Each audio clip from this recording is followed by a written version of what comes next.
자, 오늘 우리가 읽은 본문의 말씀은 오순절 성령 강림 사건이 일어나고 난 이후에 베드로의 설교를 들려주고 있습니다.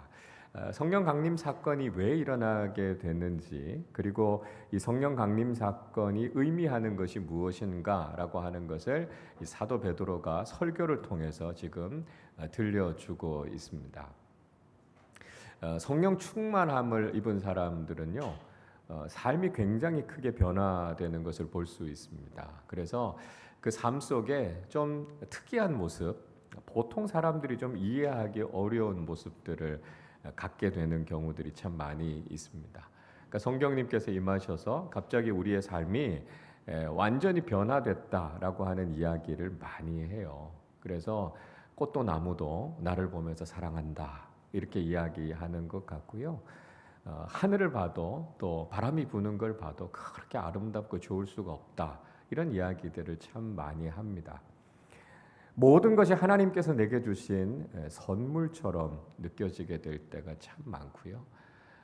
내 삶은 변화되지 않았는데 내 마음이 변화되어져서 하나님께서 주신 모든 것들을 그렇게 감사함으로 받아들이게 되는 것이죠.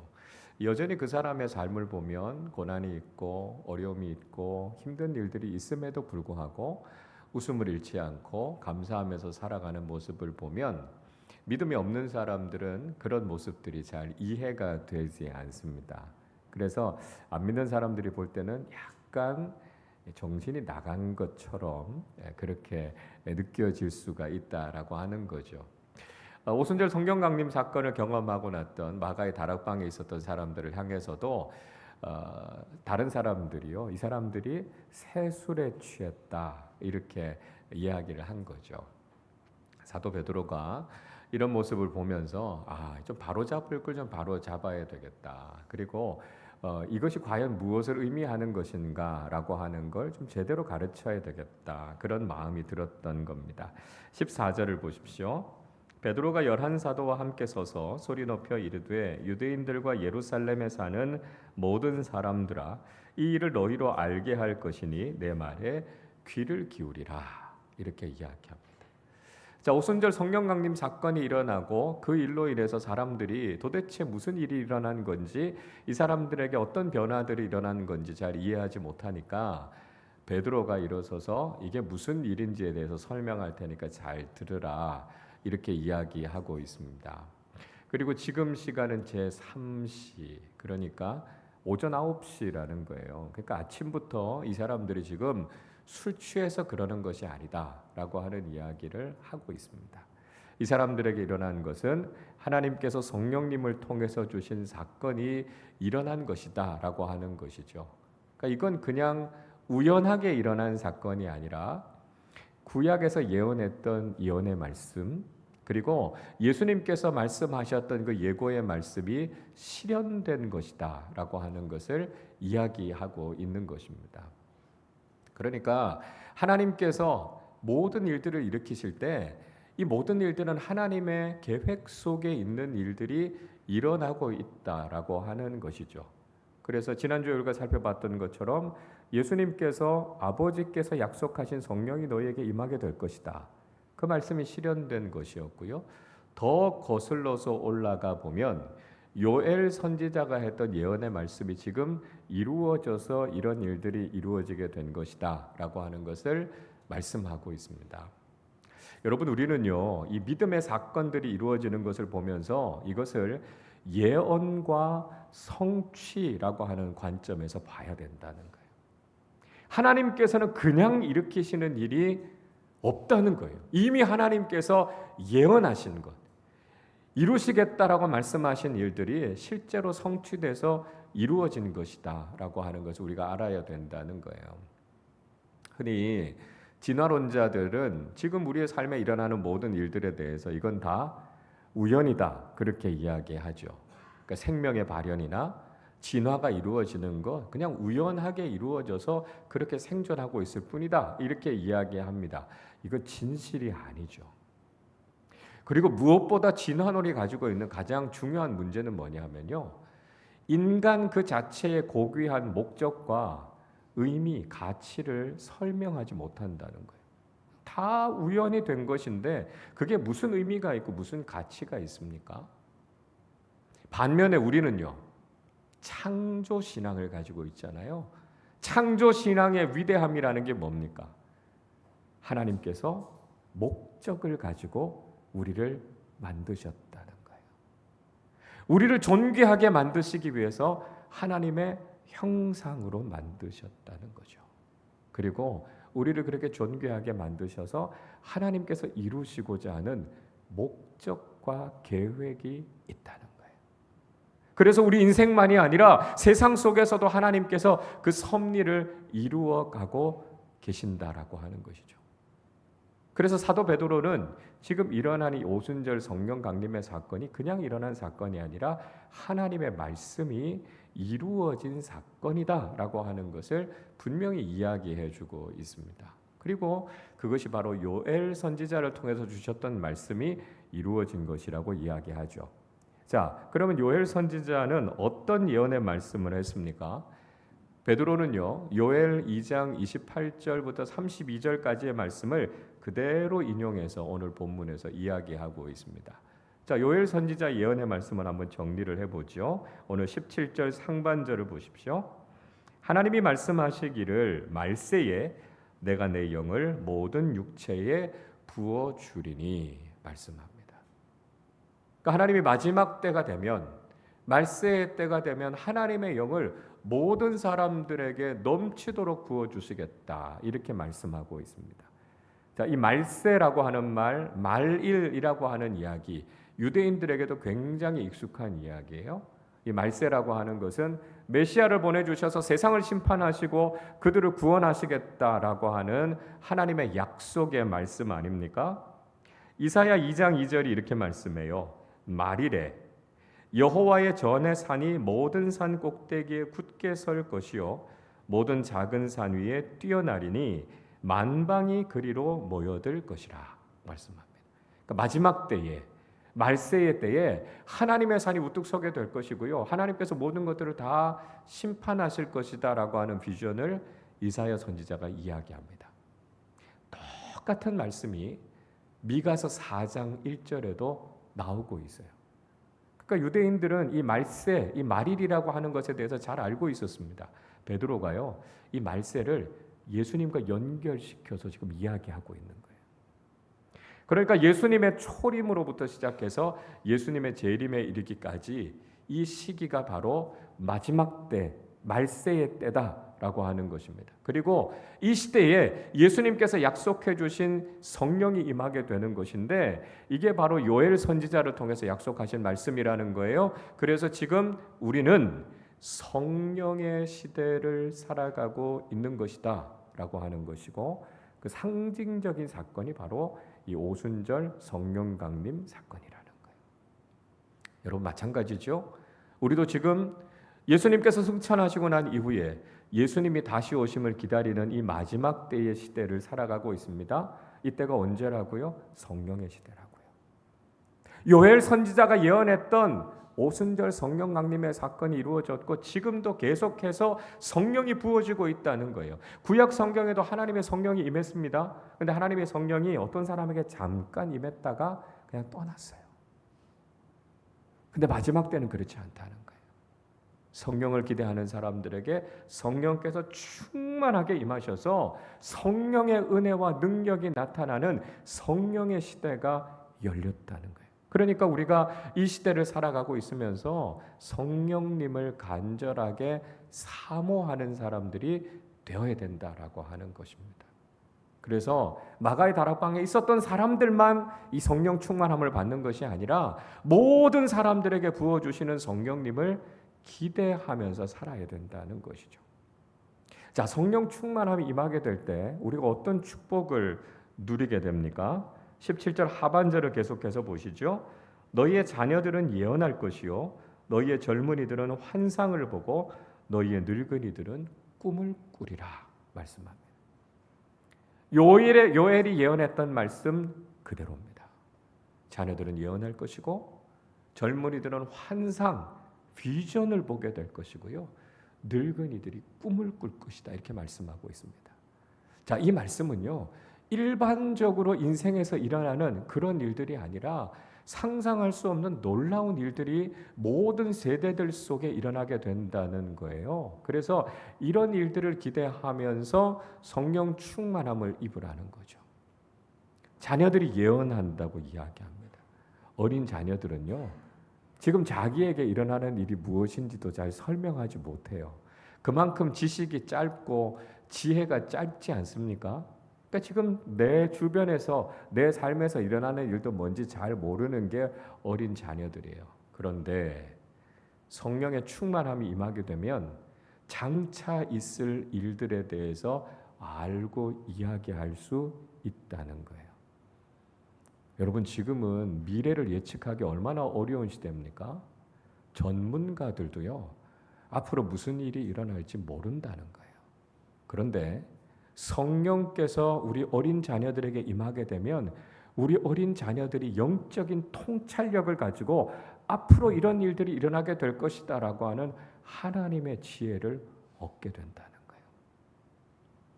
젊은이들이 비전을 꿈꾸게 된다는 거예요. 젊은이들은 지금 참 암담한 현실을 만나고 있습니다. 현실의 문제 앞에서 주저앉아 버리고 소망을 잃어버리고 있는 청년들이 우리 주변에 얼마나 많습니까? 근데 성령의 충만함을 받으면요, 그 현실을 뛰어넘어서 하나님께서 보여주시는 비전을 본다는 거예요. 현실에 낙심하는 것이 아니라 하나님께서 자신을 통해 이루실 일들을 바라보면서 하나님께서 하실 일들을 바라보는 비전의 눈이 열리게 되고요, 궁극적으로는 하나님 나라를 소망하게 된다는 거예요. 늙은이들이 꿈을 꾸게 된다고 말씀합니다. 노년이 되면요, 자연스럽게 꿈이 사라집니다. 그런데 성령의 충만함을 받은 어르신들은요, 하나님 나라의 환상을 본다는 거예요. 꿈이 생긴다는 거예요. 마치 꿈꾸는 청년들처럼 하나님께서 나를 통해 여전히 하실 일들이 있구나라고 하는 것을 보게 되는 놀라운 일들이 일어나게 된다는 거예요. 성령 충만함을 입은 모든 세대들이 정말 인간적으로는 상상할 수 없었던 일들이 우리의 삶에 일어나는 것들을 경험하게 된다는 거예요.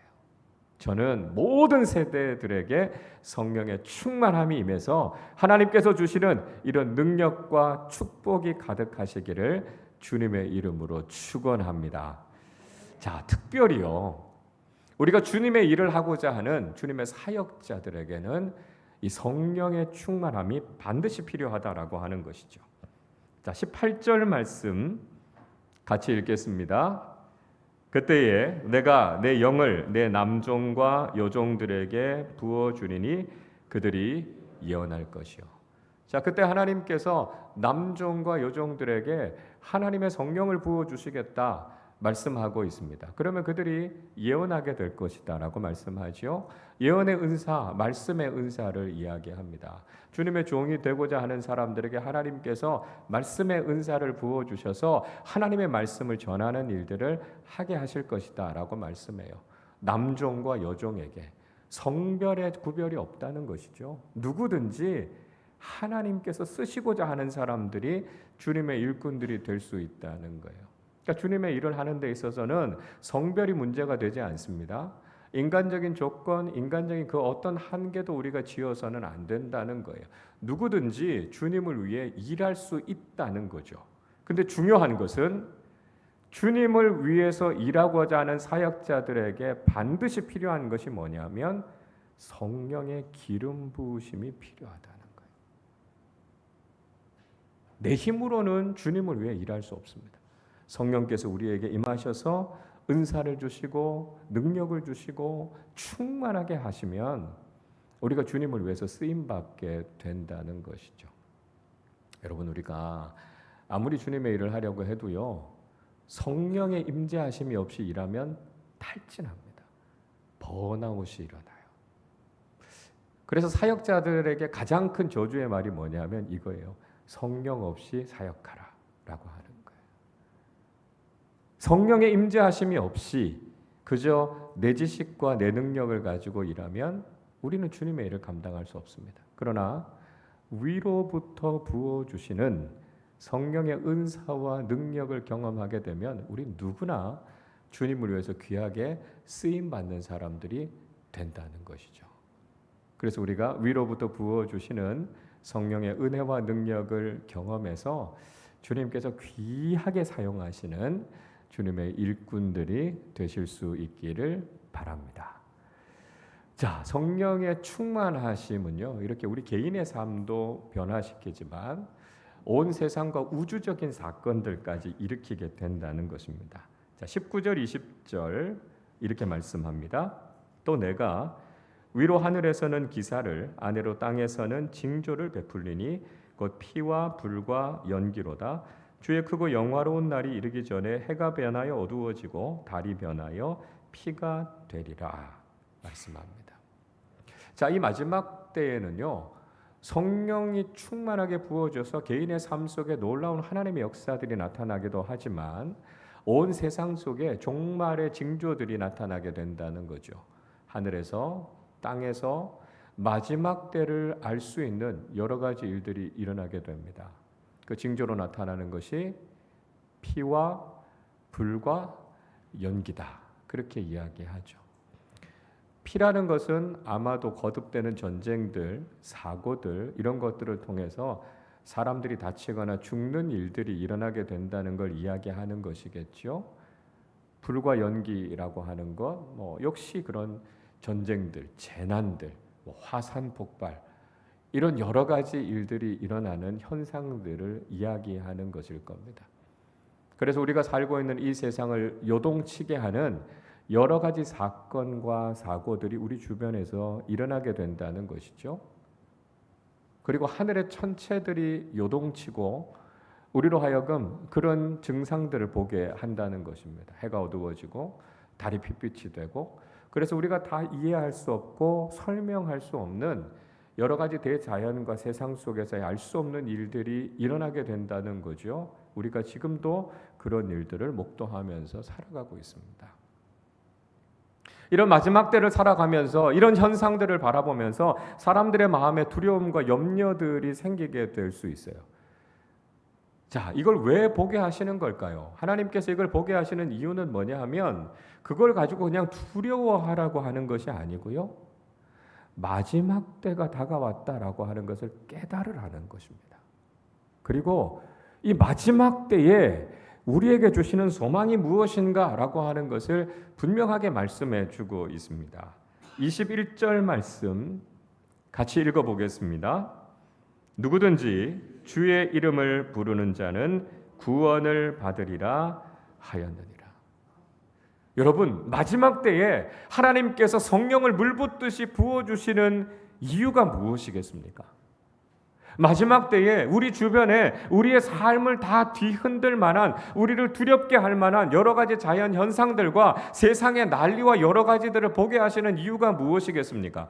그런 현상에 집중하는 것이 아니라 이제 주님 오실 때가 다 됐구나. 우리에게 있어서 가장 중요한 문제는 예수 그리스도를 믿고 구원에 들어가는 것, 이것이 가장 중요하다라고 하는 것을 깨달아야 된다는 것입니다. 여러분, 마지막 때에요, 믿음의 사람들은 영적으로 더 충만해질 겁니다. 악한 사람들은 더 악해지고 우둔해질 겁니다. 하나님께서 우리에게 이 마지막 때를 분별하라고 보여주시는 여러 가지의 징조들, 여러 가지의 일들을 바라보면서 믿음의 사람들은 영적으로 깨어 있을 거예요. 그러면서 주님 오실 때가 다 됐으니까 이제 우리가 깨어서 이 구원의 확실한 진리를 붙잡고 살아야 되겠구나, 이 생각을 한다는 거예요. 그러나 그렇지 않은 사람들은 그저 두려워하고 세상에서 흥청망청 자기의 인생을 허비하면서 보내게 된다라고 하는 거죠. 이 마지막 때에 우리가 성령의 충만함을 받고 우리가 구원받을 그날을 기다리면서 믿음을 잘 지키는 사람들이 되어야 한다는 것입니다. 그렇게 살아가게 하기 위해서 성령을 물붓듯이 부어주셔서 성령의 능력과 은사로 믿음의 삶을 살아가게 하신다는 것이죠. 그것이 바로 이 오순절 성령 강림 사건을 통해서 우리에게 보여주고 있는 것이다라고 하는 것입니다. 여러분, 우리도 마지막 때를 살아가고 있어요. 성령이 충만하게 우리에게 부어주는 이 시대를 살아가고 있습니다. 우리가 이 시대를 살아가는 데 있어서 가장 중요한 것, 주님께서 우리에게 약속해 주신, 성경이 우리에게 예언하고 있는 하나님의 영이 우리의 삶에 충만하게 임하는 것입니다. 그래서 마지막 때를 분별하고 이 혼란하고 어지러운 시대를 살아가고 있지만 성령께서 우리에게 주시는 지혜, 능력, 은사를 통해서 구원에서 흔들리지 않는 믿음의 삶을 살아가야 된다는 것입니다. 사도 베드로는요, 바로 이 오순절 성령 강림 사건을 통해서 마지막 때를 살아가는 사람들에게 가장 필요한 것이 바로 이 성령의 충만함이고, 그를 통해서 이 마지막 시대를 믿음으로 잘 살아갈 것을 권면해 주고 있는 것이죠. 자, 사도 베드로는 이렇게 사람들에게 복음을 전했습니다. 우리가 앞에서 살펴봤던 것처럼 성령 충만함을 주시는 목적이 무엇이었습니까? 복음 전하게 하기 위해서요. 성령님께서 우리에게 임하시면 우리의 삶에 능력이 나타납니다. 은사가 나타나요. 놀라운 하나님의 지혜가 부어집니다. 근데 그것은요, 그저 놀라운 기적 그 자체가 중요한 것이 아니라 그것을 통해서 예수 그리스도의 복음을 증거하기 위해서다라고 하는 것이죠. 그래서 우리가 성령 충만함이 임하게 될 때 우리가 해야 하는 가장 중요한 일은 바로 예수 그리스도의 복음을 바르게 전하는 것이다라고 하는 것이죠. 자, 사도 베드로의 복음 설교가 시작되고 있습니다. 22절을 보십시오. 이스라엘 사람들아, 이 말을 들으라. 너희도 아는 바와 같이 하나님께서 나사렛 예수로 큰 권능과 기사와 표적을 너희 가운데서 베푸사 너희 앞에서 그를 증언하셨느니라 말씀합니다. 자, 베드로가 많은 사람들 앞에 예수님의 복음을 지금 전하고 있습니다. 하나님께서 예수님을 보내셔서 큰 기적과 능력을 행하게 하셨다 말씀하고 있습니다. 기적 그 자체가 목적이 아닙니다. 그래서 여기는 표적이라고 표현하고 있어요. 표적이라고 하는 것은 복음이신 예수 그리스도께로 주의를 환기시키는 아주 중요한 방편이 된 것이 표적입니다. 그러니까 놀라운 일이 일어났다, 그게 중요한 게 아니라 그 일을 일으키시는 예수 그리스도, 그분이 바로 복음의 중심이시다라고 하는 이야기예요. 근데 문제는 유대인들이 예수님의 복음에는 관심이 없고 기적에만 관심이 있었다는 거죠. 그러니까 유대인들은 항상 어떤 기적이 일어나고 초자연적인 일들이 일어나면 아, 이분이 하나님께서 보내신 선지자다, 그렇게 생각했다는 거예요. 그러니까 예수님의 기적에만 자꾸 열광하는 거죠. 그러니까 예수님께서는 그 기적이 중요한 게 아니라 예수님께서 바로 십자가의 복음으로 우리를 구원하시기 위해서 오셨다라고 하는 것을 강조하지 않으셨습니까? 근데 문제는 이 십자가의 복음이 유대인들에게는 거리끼는 것이었다는 겁니다.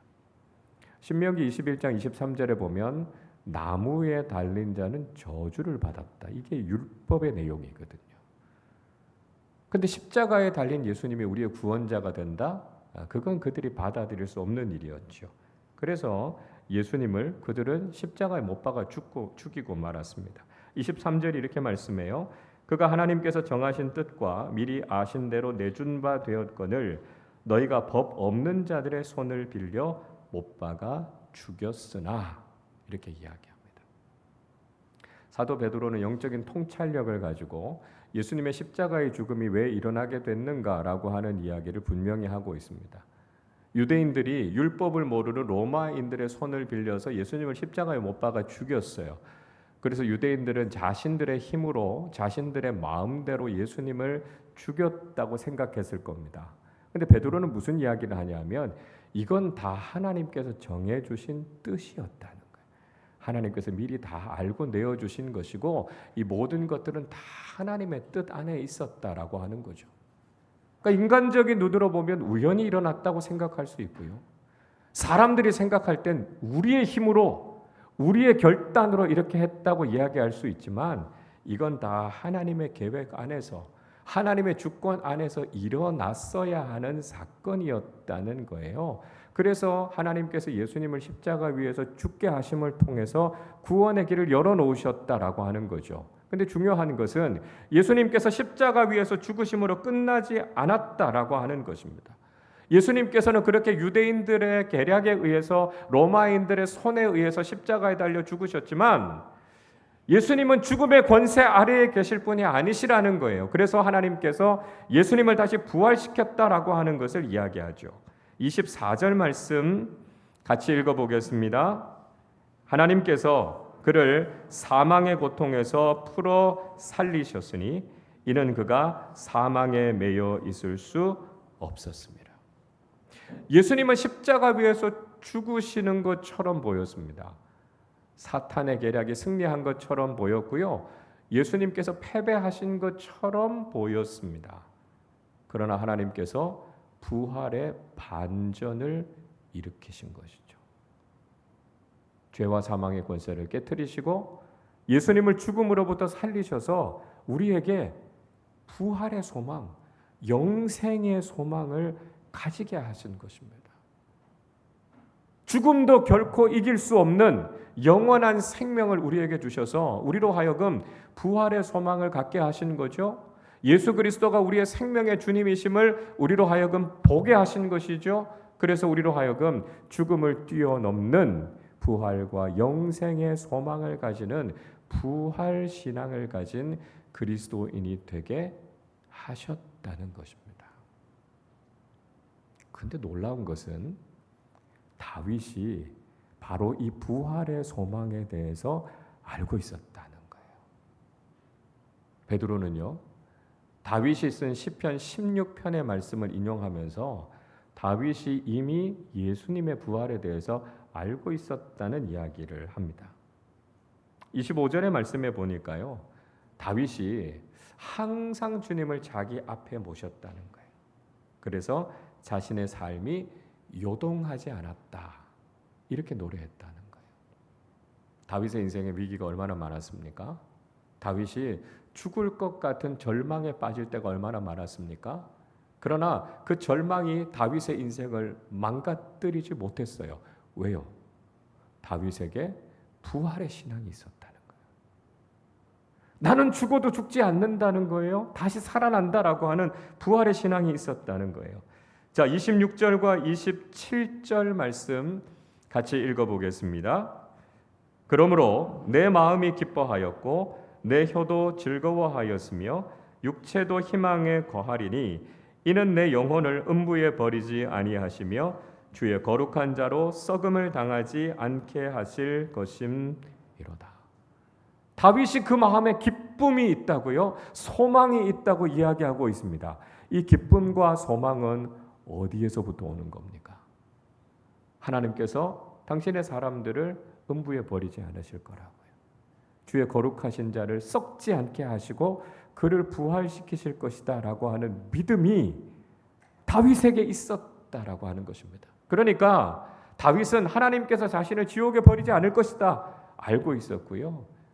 주의 거룩하신 자인 예수님을 부활시킬 것이다 라고 하는 믿음을 다윗은 갖고 있었다라고 하는 거예요. 28절에서도 이렇게 말씀하죠. 주께서 생명의 길을 내게 보이셨으니 주 앞에서 내게 기쁨이 충만하게 하시리로다 말씀합니다. 다윗은 생명의 길을 봤어요. 다윗은 영원한 하나님 나라의 영생을 바라보는 사람이었습니다. 그렇기 때문에 자신의 마음속에 주체할 수 없는 기쁨과 소망이 넘쳐난다라고 하는 것을 다윗이 고백하고 있었다는 것입니다. 베드로는요, 다윗이 가지고 있었던 이 놀라운 부활 신앙과 메시아에 대한 믿음을 가지고 있었던 것을 보고 다윗을 향해서 그는 선지자다 이렇게 이야기합니다. 선지자가 어떤 사람입니까? 하나님의 말씀을 듣고 그 하나님의 말씀을 전하는 사람 아닙니까? 하나님께서 앞으로 이렇게 하실 것이다 라고 하는 말씀을 전하고 그 말씀이 성취되는 것, 그 역할을 하는 사람이 선지자 아닙니까? 자, 다윗이 지금 선지자로서 어떤 이야기를 하고 있습니까? 30절과 31절 같이 읽어보겠습니다. 그는 선지자라 하나님이 이미 맹세하사 그 자손 중에서 한 사람을 그 위에 앉게 하리라 하심을 알고 미리 본고로 그리스도의 부활을 말하되 그가 음부에 버림이 되지 않고 그의 육신이 썩음을 당하지 아니하시리라 하더니. 다윗이 가졌던 선지자적인 면모는 무엇이었습니까? 다윗은요, 믿음의 눈으로 자신의 후손 가운데 한 사람을 하나님께서 기름 부어서 세우실 것이다 라고 하는 것을 알고 있었다는 거예요. 그래서 하나님께서 그를 죽음 가운데 던지지 않으시고 그를 음부에서부터 건져주셔서 부활하게 하셔서 영원한 주님으로 삼으실 것이다 라고 하는 것을 다윗은 이미 믿음의 눈으로 알고 있었다고요. 다윗은 자신보다 1000년이나 뒤에 오실 예수 그리스도를 미리 믿음의 눈으로 봤고요. 그 예수님께서 죽음의 권세를 이기시고 부활하실 것이다 라고 하는 것을 아는 부활신앙을 가지고 있었다는 거예요. 그러니까 그 하나님의 말씀을 증거하고 1000년 이후에 자신의 후손으로 오실 예수 그리스도를 통해서 우리에게 영원한 생명과 부활의 소망을 주실 것이다 라고 하는 것을 꿰뚫어 보고 알았던 다윗이야말로 선지자 중에 선지자가 아니냐라고 하는 것을 이야기하고 있는 거예요. 유대인들이 그렇게 추앙하는 다윗도 예수 그리스도의 부활을 증언했다라고 하는 것이고요. 그런 의미에서는 다윗도 역시 복음의 증거자였다는 것을 이야기하고 있습니다. 1000년 전에 다윗이 했던 이 놀라운 부활의 사건과 예수 그리스도를 통해서 부어주시기로 약속하신 성령의 임재하심이 비로소 성취된 사건이 오순절 성령 강림의 사건이다라고 하는 것을 지금 베드로가 선포하고 있는 것이죠. 32절, 33절 같이 읽겠습니다. 이 예수를 하나님이 살리신지라 우리가 다 이 일의 증인이로다. 하나님이 오른손으로 예수를 높이심에 그가 약속하신 성령을 아버지께 받아서 너희가 보고 듣는 이것을 부어 주셨느니라. 다윗이 예언했던 그대로 하나님께서 예수님을 다시 살리셨다는 거예요. 다윗이 예언했던 그 말씀 그대로 예수 그리스도의 부활의 사건이 일어나게 됐다라고 하는 것이죠. 그리고 예수님의 제자들이 바로 이 일에 이 복음의 증인이다라고 하는 것을 이야기하고 있습니다. 예수님께서 죽음의 권세 가운데서 하나님께서 예수님을 죽음의 권세 가운데서 살리셔서 예수님을 존귀하게 하셨다는 거예요. 그리고 예수님께서 말씀하신 그 성령을 많은 사람들에게 부어주신 그 약속의 말씀이 그대로 이루어지게 됐다라고 하는 것을 지금 보여주고 있습니다. 예수님께서 하신 모든 말씀이 옳았다는 것을 하나님께서 인정해 주셨고 그 결과로 예수님을 죽음의 권세 가운데서 살리셨습니다. 그리고 예수님께서 아버지께서 약속하신 성령을 보내주실 것이라고 하는 그 약속의 말씀 그대로 이 오순절 성령 강림의 사건이 일어나게 된 것이다 라고 하는 것을 베드로가 설명하고 있는 것이죠. 그리고 결론적으로 베드로는 복음의 핵심적인 내용이 무엇인가 라고 하는 것으로 이 설교를 마무리 짓고 있습니다. 36절 말씀 같이 읽겠습니다. 그런즉 이스라엘 온 집은 확실히 알지니 너희가 십자가에 못 박은 이 예수를 하나님이 주와 그리스도가 되게 하셨느니라 하니라. 아멘. 베드로가요 모든 이스라엘 집을 향해서 복음을 선포하고 있습니다. 그 복음의 내용이 무엇입니까? 십자가에 못 박혀 죽으신 예수 그리스도, 그분이 바로 우리의 주님이시고 그분이 바로 우리의 그리스도이시다라고 하는 것을 이야기하고 있는 거죠. 세상에 다른 그 누구도 우리 인생의 주인이 될 수도 우리의 구원자가 될 수도 없다는 것입니다. 우리의 죄 때문에 십자가에 못 박혀 죽으신 예수 그리스도, 우리가 그분이 구원자이심을 알지 못하고 우리의 죄로 십자가 위에서 죽은 예수 그리스도를 하나님께서 다시 부활시키셔서 우리의 주님이요 우리의 구원자로 삼으셨다라고 하는 것이 복음의 내용이라는 것입니다. 여러분, 우리가 믿고 전해야 하는 부활의 핵심이, 복음의 핵심이 무엇입니까? 예수님께서 바로 우리의 주님이시고 그리스도이시라는 것입니다. 세상의 다른 누구도 우리를 구원할 수 없지만 십자가에 못 박혀 죽으신 이후에 부활하시고 승천하신 예수 그리스도, 그분이 바로 우리의 주님이심을 고백하는 것, 이것이 바로 복음의 가장 중심적인 내용이다라고 하는 것을 우리가 알아야 된다는 것이죠. 자, 오늘 우리는 본문의 말씀을 통해서 우리가 믿어야 할 복음, 우리가 전해야 할 복음이 무엇인지를 명확하게 알게 됐습니다. 다윗처럼, 사도 베드로처럼 확실한 부활 신앙을 가지고 오직 예수님 말이 내 삶의 주님이시요 우리의 삶을 다스리시는 그리스도이심을 고백하며 많은 사람들에게 이 복음의 진리, 이 구원의 소망을 증거하는 믿음의 사람들로 살아가시기를 주님의 이름으로 축원합니다.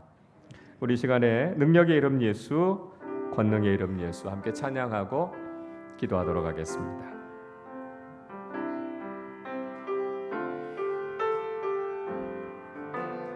능력의 이름 예수, 능력의 이름 예수, 권능의 이름 예수, 모든 강력을 파하는 예수, 생명 되신 1절 다시 합니다. 능력의 이름 예수, 능력의 이름 예수,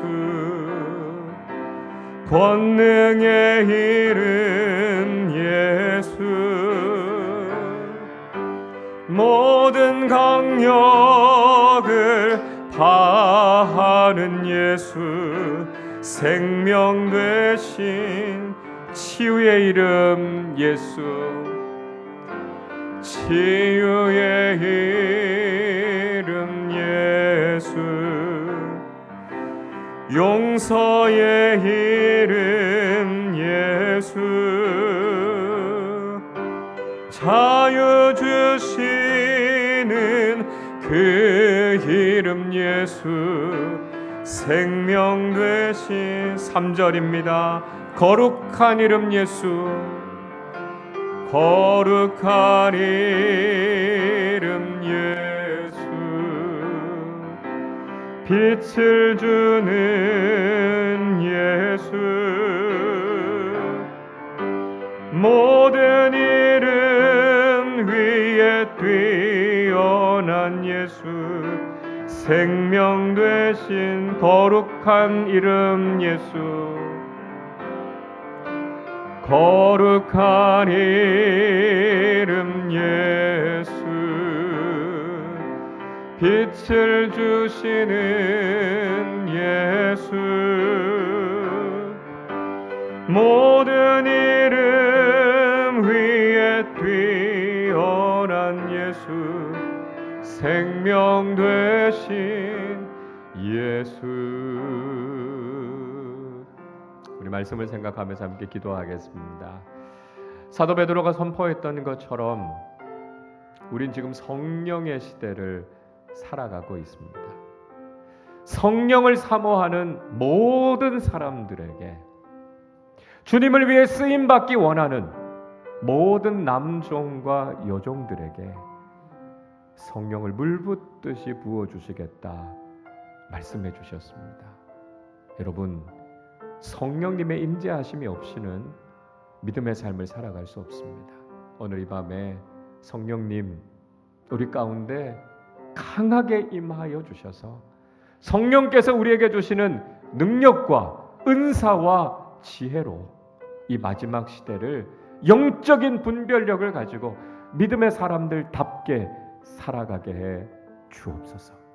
성령의 충만함을 주시는 목적은 복음을 전하기 위해서입니다. 주님이시고 그리스도이신 예수님이 내 입술을 통해, 내 삶을 통해 전해지게 하여 주셔서 오직 예수 그리스도의 복음을 증언하는 귀한 사명 잘 감당하게 해 주옵소서. 우리 말씀을 생각하며 함께 합심으로 기도하겠습니다. 하나님 아버지 감사합니다. 하나님, 이 마지막 때를 살아가면서 하나님께서 우리에게 약속하신 말씀이 우리의 삶에 온전히 이루어질 것을 믿습니다. 요엘 선지자를 통해서 모든 남종과 여종들에게 성령을 부어주시겠다 말씀하여 주신 것처럼 사모하는 사람들에게 성령님의 은혜가 임하게 될 줄로 믿습니다. 하나님 아버지, 마지막 때를 살아가며 성령님을 사모하고 간절히 구하게 하여 주셔서 우리에게 약속하신 성령님 임하여 주셔서 성령님의 은혜와 능력과 은사와 지혜로 이 마지막 시대를 믿음으로 헤쳐나가는 주님의 일꾼들이 되게 하여 주시기를 원합니다. 하나님, 주님의 사역자로 쓰임받기를 원하며 주님의 귀한 일꾼들로 살아가기를 원하는데 내 힘으로는 살아갈 수 없습니다. 주님 약속하신 성령을 우리 가운데 부어주셔서 하나님의 은혜가 충만하게 임하게 하여 주시고 아버지 하나님, 이 마지막 때에 믿음을 지키며 하나님의 귀한 일꾼들로 살아가는 믿음의 사람들 되게 하여 주옵소서. 성령 충만함을 통해서 우리의 입술을 열어 예수 그리스도의 복음을 증거하게 하여 주시옵소서. 예수님만이 우리의 구원자이시오, 예수님만이 우리의 주님이시고 예수님만이 우리의 삶을 다스리시는 그리스도이심을 고백하며 선포하며 살아가게 하여 주시옵소서. 하나님 아버지, 세상이 우리를 아무리 두렵게 한다 할지라도 우리가 예수 그리스도를 향한 분명한 믿음을 가지고 나의 주님이시고 나의 그리스도이신 예수 그리스도만을 선포하며 나아가게 하여 주시고 우리의 입술을 통해 우리의 삶을 통해 예수 그리스도의 복음이 온전히 증거되게 하여 주셔서 하나님, 우리에게 맡겨주신 귀한 사명 잘 감당하는 복음의 증인들로 살아가게 하여 주시옵소서. 하나님 아버지 감사합니다. 우리를 구원하여 주시고 성령의 충만함을 허락하여 주셔서 주님의 증인으로 사명자로 살아가게 하심을 감사드립니다. 하나님, 우리가 성령의 시대를 살아가고 있음을 깊이 깨달아 알게 하여 주셔서 날마다 사모함으로 성령님을 구할 때 성령의 은혜와 능력과 은사와 지혜가 폭포수와 같이 우리 가운데 부어지게 하여 주셔서 이 마지막 때에 믿음을 지키며 주님의 일꾼들로 살아가는 우리 모든 교우들 되게 하여 주시옵소서.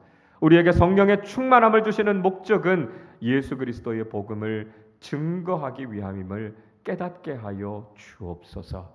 예수님만이 나의 주님이시요 구원자이심을 고백하게 하시고 예수님만이 내 삶을 다스리시는 그리스도이심을 날마다 선포하며 살아가게 하여 주시옵소서. 우리의 입술을 통해 우리의 삶을 통해 예수 그리스도의 복음이 온전히 전해지게 하여 주셔서 복음의 증인으로서의 귀한 사명 잘 감당하는 우리 모든 교우들 되게 하여 주옵소서. 감사드리며 우리 주님 예수 그리스도의 이름으로 기도하옵나이다. 아멘.